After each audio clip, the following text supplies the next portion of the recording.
प्रिया, ये देख, तेरे पापा अपने दोस्त मांगीलाल जी के बेटे की तस्वीर लाए हैं। मांगीलाल जी ने उनके बेटे मोहन के लिए तेरा हाथ मांगा है। अवंतिका जी बोली। प्रिया बोली, मम्मी, उनके घर में कौन कौन रहता है? मांगीलाल जी, उनकी पत्नी हेमलता जी और उनके 2 बेटे, जिनमें से मोहन उनका बड़ा बेटा है, और उनकी बेटी शिखा। प्रिया बोली, संयुक्त परिवार में मुझे शादी नहीं करनी मम्मा। मैं तो ऐसा लड़का चाहती हूँ जो घर परिवार से अलग रहता हो और वहीं नौकरी करता हो, ताकि मैं उसके साथ जब मन चाहे घूमने जा सकूं, घर में भी मिनी स्कर्ट पहन सकूं जैसे यहाँ पहनती हूँ। मगर आप तो मुझे सास ससुर के पछड़ों में उलझाना चाहती हो। आप शायद नहीं जानती, एकाकी जीवन बहुत मजेदार होता है। अवंतिका जी जानती थी प्रिया अभी नादान है। वे बोली, बेटा, तेरे पापा और मांगीलाल जी पुराने दोस्त हैं। उनका संयुक्त परिवार जरूर है, मगर वे लोग खुले विचारों के हैं। तुझे बेटी की तरह प्यार देंगे, और तू किसी के लिए ऐसा कैसे बोल सकती है? अगर कल को तेरी भाभी भी यही शर्त रखे तो सोच हमारा क्या होगा। माता पिता अपने बेटे की शादी इसलिए नहीं करवाते कि बेटा बहू को लेकर अलग रहे, बल्कि इसलिए करवाते हैं कि बेटा बहू मिलकर उनके बुढ़ापे का सहारा बने। हम भी तो अपने बेटे राजीव से यही उम्मीद करेंगे ना, और ये उम्मीद सही भी तो है। अगर हम बुजुर्ग अपने बच्चों से उम्मीद नहीं करेंगे तो किससे करेंगे? जिस तरह कल को तेरे सास ससुर तुझ पर और तेरे पति पर आश्रित होंगे, वैसे हम भी तो तेरे भाई भाभी पर आश्रित होंगे। प्रिया बोली, माँ, भाई तो आपका अकेला बेटा है, वो ऐसा कैसे कर सकता है? वो अलग थोड़े ही हो सकता है। आप लोगों की सेवा करना उसका फर्ज है। वो आपको अकेला छोड़ देगा तो सबसे पहले मुझे ही बहुत दुख होगा। मगर मोहन, जिसका रिश्ता आप लाए हैं, उसका तो छोटा भाई भी है। मोहन के माता पिता उसके साथ रह लेंगे। मैं संयुक्त परिवार की बड़ी बहू बनकर इन सब झमेलों में नहीं पड़ना चाहती। अवंतिका जी बोली, बेटा आखिर बेटा होता है प्रिया, इसमें 1 या 2 का सवाल नहीं है। माता पिता के लिए सब बच्चे बराबर होते हैं। वो ये थोड़े ही सोचते हैं कि हम छोटे बेटे के साथ रहेंगे या बड़े बेटे के साथ। मगर हाँ, अगर दोनों बहुओं में से एक बहू समझदार है और एक समझदार नहीं है, या एक बहू सास ससुर की सेवा करती है, दूसरी नहीं करती, तब माँ बाप को जरूर ये फैसला लेना पड़ता है कि उन्हें किस बेटे के साथ रहना है। प्रिया भी गुस्से में बोली, फिर मुझे नहीं देखनी लड़के की तस्वीर, और मुझे नहीं करनी शादी वादी। मैं उसी लड़के से शादी करूंगी जो घर परिवार से अलग रहता हो। अवंतिका जी ने प्रिया को समझाने का भरपूर प्रयास किया, मगर प्रिया के कानों पर जूं तक ना रेंगी। वो अपनी मनमानी पूरी करने के लिए सास ससुर के चक्करों में नहीं पड़ना चाहती थी। इसी बीच प्रिया के भाई राजीव की भी शादी हो गई। राजीव की पत्नी नेहा बहुत सुलझी हुई लड़की थी।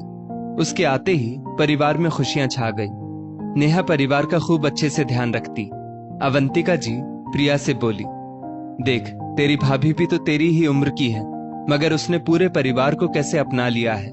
और तू है कि इतना अच्छा रिश्ता सामने राह देख रहा है, लेकिन तुझे सिर्फ लड़के से मतलब है, उसके परिवार से नहीं। इसलिए रिश्ता यूं अटका पड़ा है।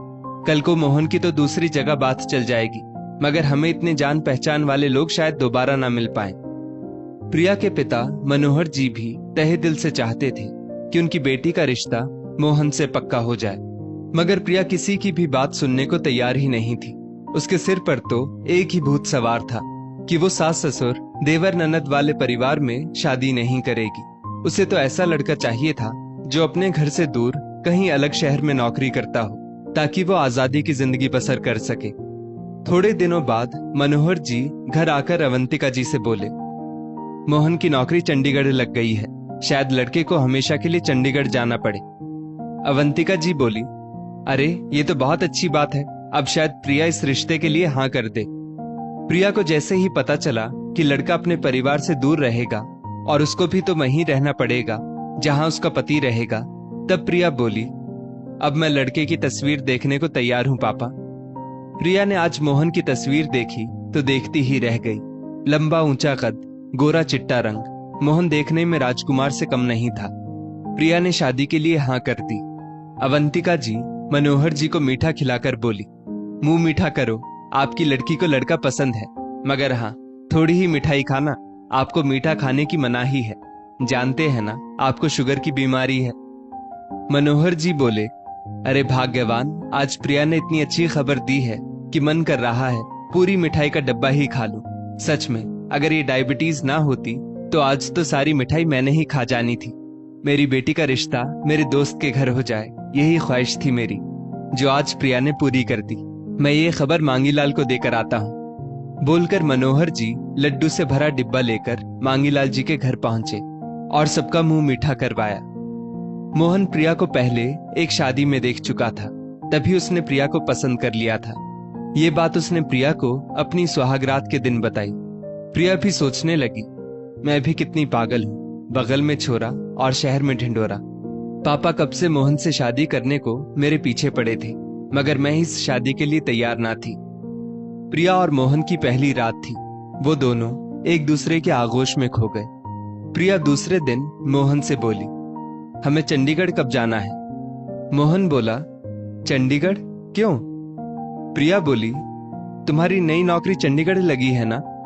मोहन बोला, नहीं तो, ये तुमसे किसने कहा?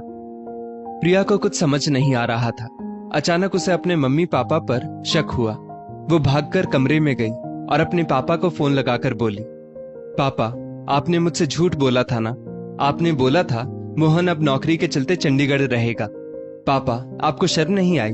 अपनी ही बेटी से ऐसा झूठ बोलते हुए अपनी ही बेटी को धोखा दिया आपने। मनोहर जी कुछ देर चुप रहे, फिर बोले, हाँ बेटा, मैं तुम्हारे सिर से अकेले रहकर अपनी मनमानी करने का भूत उतारना चाहता था, मगर मैं तुम्हें खुश भी देखना चाहता था, इसलिए अच्छे लड़के को हाथ से नहीं जाने देना चाहता था। माँ बाप कभी भी बच्चों का बुरा नहीं चाहते। शायद आज तुम मुझे गलत समझो, मगर कल को तुम्हें इस बात का खुद ही एहसास होगा कि मैंने तुम्हारे लिए जो किया वो सही था। प्रिया को यह सुनकर झटका लगा और उसने फोन काट दिया। उतने में मोहन पीछे से आया और बोला, क्या बात है प्रिया, तुम ऐसे भागी क्यों? प्रिया बोली, कुछ नहीं, कुछ याद आ गया था तो कमरे में देखने आ गई थी। प्रिया को अपने मम्मी पापा पर बहुत गुस्सा आ रहा था। उसे लग रहा था जैसे उसके साथ बहुत बड़ा छल हुआ हो। अब उसे अपना ससुराल किसी जेल जैसा प्रतीत हो रहा था।